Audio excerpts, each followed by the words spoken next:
12th class student so that you are all well. آپ کو پتہ ہے کہ ہم نے جو ایک ٹاپک پڑھا تھا چیلنجز ٹو بائی پولرٹی، اور اس میں سے جو سیکنڈ پارٹ تھا وہ تھا نیو انٹرنیشنل اکانومک آرڈر. اس پر ہم نے بات نہیں کی تھی تو یہ سکپ ہوا تھا. آئی ایم سوری ٹو سی دس، لیکن آج ہم اس کو پڑھیں گے تاکہ یہ جو چیلنج ٹو بائی پولرٹی تھا، دو چیلنج تھے بائی پولرٹی کو. ایک تھا نیو نان الائنمنٹ موومنٹ جو تھرڈ ورلڈ کنٹریز نے بنائی تھی، تو دوسرا جو چیلنج تھا بائی پولرٹی کو جب after the second world war جب U S A and Russia وجود میں آئی تھی سپر پاورز، تو ان کو چیلنج آیا تھا ان کی طاقت کو ایک رکاوٹ پیدا ہو گئی تھی اس وقت دنیا میں. ایک تھا نان الائنمنٹ موومنٹ یا تھرڈ ورلڈ کنٹریز جو آفٹر 1947 بہت سارے کنٹریز آزاد ہوئے تھے طاقتور ملکوں سے. تو دوسرا تھا نیو انٹرنیشنل اکانومک آرڈر. آج ہم اسی پر بات کریں گے. نیو انٹرنیشنل اکانومک آرڈر کیا ہے، اس کو شارٹ فارم یا ایبریویشن میں نیو کہتے ہیں. تو non aligned countries declared as mediators during the cold war era. یہ جو نان الائنڈ کنٹریز تھے یہ میڈیٹرز کام کرے. میڈیٹر ہم کہتے ہیں جو کسی دو فریقوں کے بیچ میں صلح کرنے کی کوشش کرے، ان کو بات چیت پر آمادہ کرے، لڑائی سے ان کو روکے. Most of the non aligned states were poor and economically backward. کیونکہ ہمیں پتہ ہے جو نان الائنڈ اسٹیٹس تھے جو حال ہی میں آزاد ہوئے تھے، جو دوسرے طاقتور ملک کے قبضے میں تھے، یہ بہت زیادہ غریب تھے کیونکہ ان میں کوئی ڈیولپمنٹ کا کام نہیں کیا تھا طاقتور ملک نے. ان ملکوں نے جن کے قبضے میں یہ تھے، اس میں ایک بہت بڑی اگزامپل انڈیا کی ہے جو برٹن کے قبضے میں تھا، اور انہوں نے بھی یہاں پہ کوئی اچھا کام نہیں کیا تھا، کوئی ڈیولپمنٹ نہیں کی تھی. They were therefore known as least developed countries. اس لیے ان کو کہا گیا تھا بہت کم ترقی یافتہ ممالک ہیں، یا ایل ڈی سی، جن کو ایبریویشن میں ایل ڈی سیز کہتے ہیں، least developed countries. Economic development of these countries was a necessity to preserve their freedom. تو اکانومک ڈیولپمنٹ مطلب یہ جو تھرڈ ورلڈ کنٹریز ہے، نان الائنڈ کنٹریز تھی، تو ان کو کیا تھا، ان کی ایک مجبوری تھی کہ یہ اپنی اکانومک ڈیولپمنٹ کو پرزرو کرتے، تاکہ اپنی economic development of this countries was a necessity.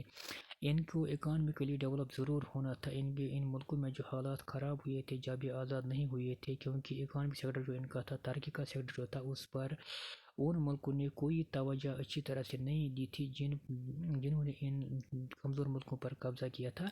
اس لیے سب سے پہلے جب یہ آزاد ہوئے تو ان کا پہلا جو پرائیورٹی تھی، جو فرسٹ فوکس تھا، یہ چاہتے کہ ہم بھی ترقی کی راہ پر اپنا قدم رکھ سکیں. تو انہوں نے اس کو پہلی پریفرنس اسی کو دی، مطلب ہم اپنی ملک کی آمدنی کو، ریسورس کو، ترقی کو بڑھانے کے لیے. ان دا ایبسینس آف سسٹینیبل ڈیولپمنٹ، چونکہ وہاں پہ سسٹینیبل ڈیولپمنٹ نہیں تھا، these countries could not eighteen real freedom. کیونکہ سسٹینیبل ڈیولپمنٹ ہم کہتے ہیں جب ان میں ہر لحاظ سے ترقی ہو.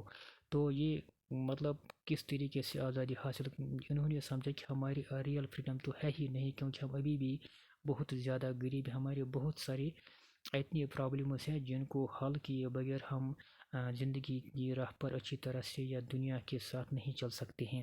تو انہوں نے سمجھا ہم آزاد تو ہوئے، ہم پر دوسرے ملک کا کنٹرول نہیں ہے، لیکن ہم میں اتنی زیادہ غریبی ہے دوسرے ملکوں مطلب سے سپورٹ لینے کے بغیر ہم اپنی زندگی کو اچھی طرح سے نہیں گزار سکتے.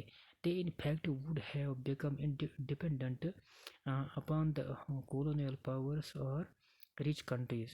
They in fact would have become dependent. یہ جو ہے یہ ریئلٹی میں ڈپینڈنٹ بنتے کولونیل پاورز پر یا ریچ کنٹریز پر، کیونکہ ان کو پتہ ہے کہ ہمارے پاس کوئی ریسورس نہیں ہے، کوئی ٹیکنالوجی نہیں ہے، کوئی آمدنی کا بہت بڑے ذرائع نہیں ہے. مطلب ان کے پاس اگر ان ملکوں میں مطلب زمین کے اندر کوئی منرلز تھے یا کوئی اور میٹلز یا کوئی اور چیز نکلتی، یا ان ملکوں میں بہت سارے ایسے ریسورس تھے جن کو مشین کے بغیر فائدہ نہیں اٹھا جا سکتا. تو یہ سمجھتے کہ اب ہم کیا کریں، ہمیں تو ضرور طاقتور ملکوں کے ساتھ رابطہ رکھنا ہے، اور یہ تاکہ وہ ہمارے ساتھ ٹیکنالوجی کو شیئر کرے اور ہم اپنے ملکوں کی جو غریبی ہے یا ریسورس کو یوٹیلائز کریں، تاکہ وہ دن بدن غریبی جو وہ کم ہو جائے اور ہم بھی آہستہ آہستہ چل کر ترقی کی طرف چل پڑیں گے. اٹ واز دس سچویشن، اور اسی سچویشن کو مد نظر رکھتے ہوئے which gave birth to the idea of NIEO. اسی وجہ سے انہوں نے ایک آئیڈیا ان کو اسی وجہ سے انہی حالات نے جنم دیا کس کو، نیو کو، یا ہم کہیں گے مطلب ایکسپینڈ فارم میں new international economic order. The United Nations Conference on Trade and Development came out with a report in 1972 entitled Towards a New Trade new trade policy اور اکانومک ڈیولپمنٹ. اب جو یونائٹڈ نیشنز آرگنائزیشن ہے جس کو بنایا تھا 1945 میں جب سیکنڈ ورلڈ وار اینڈ ہوا، تو انہوں نے ایک کانفرنس کی. کس پر انہوں نے اس کانفرنس کا مطلب کیا تھا؟ On trade and development. Trade تجارت پر، اور ڈیولپمنٹ کہتے ہیں ترقی کو. Came out with a report in 1972. انہوں نے ایک رپورٹ وہاں پہ ظاہر کیا جس کا نام تھا towards a new trade policy. اس کا نام تھا new trade policy on economic development. ہم ایک نئی تجارتی پالیسی مرتب کرتے ہیں اکانومک ڈیولپمنٹ پر. The report suggested for a reformation the trading system at the global level. It aimed at. اور انہوں نے جو رپورٹ یہاں پر یونائٹڈ نیشنز میں انہوں نے جو رپورٹ کیا، تو اس کا جو انہوں نے کہا کہ ہم ریفارمیشن کریں گے ٹریڈنگ سسٹم کو. جو بین الاقوامی سطح پر جو ملکوں کے درمیان تجارت ہوتی ہے تو اس کو تھوڑا ٹھیک کرنا ہے، اس میں جو خامیاں ہیں ان کو دور کرنا ہے. تو گلوبل لیول پہ پوری دنیا میں. It aimed to. اس کا مقصد کیا تھا؟ Provide control to its developer countries over their natural resources exploited by developed western countries.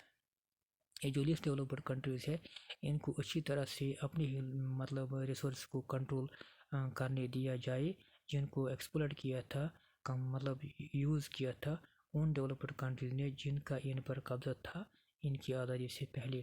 Give access in the western market to least developed countries. ان کو بھی اس رپورٹ کا مقصد تھا ان کو بھی ایکسیس دیجیے، ان کو بھی پہنچنے دیجیے لیسٹ ڈیولپڈ کنٹریز کو ویسٹرن مارکیٹس میں، بڑے بڑے امیر ملکوں کے مارکیٹوں میں. So that later could sell their product. یہ وہاں پر اپنی چیزیں بھیجیں اور make trade more beneficial for themselves, تاکہ ان کو بھی وہاں سے بہت سارا پروفٹ ملے اور ان کی جو غریبی، ان کی جو پرابلمز ہے وہ دن بدن کم ہوتے جائے.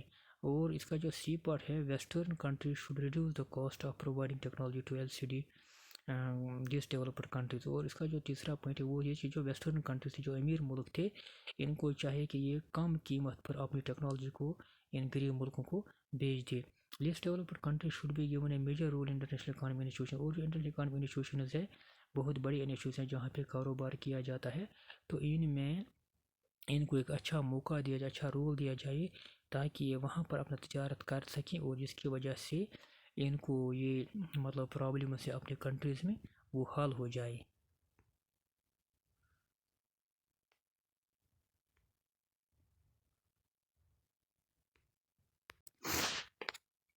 Non aligned countries therefore started giving greater stress to economic issues. اس لیے یہ جو نان الائنڈ کنٹریز تھی، جو تھرڈ ورلڈ کنٹریز تھی، یا وہ ممالک جو 1947 کے بعد آفٹر سیکنڈ ورلڈ وار آزاد ہوئی تھی، انہوں نے زیادہ زور دیا تھا کس پر؟ اکانومک ایشوز پر، ان معاملات پر جن کی وجہ سے ان کے ملکوں کی پرابلمز حل ہو سکے. In 1961 at the first summit in Belgrade, economic issue had not been important. جب 1961 میں بلگریڈ میں ان کے جو میٹنگ ہوئی تھی نان الائنڈ کنٹریز کی، وہاں پہ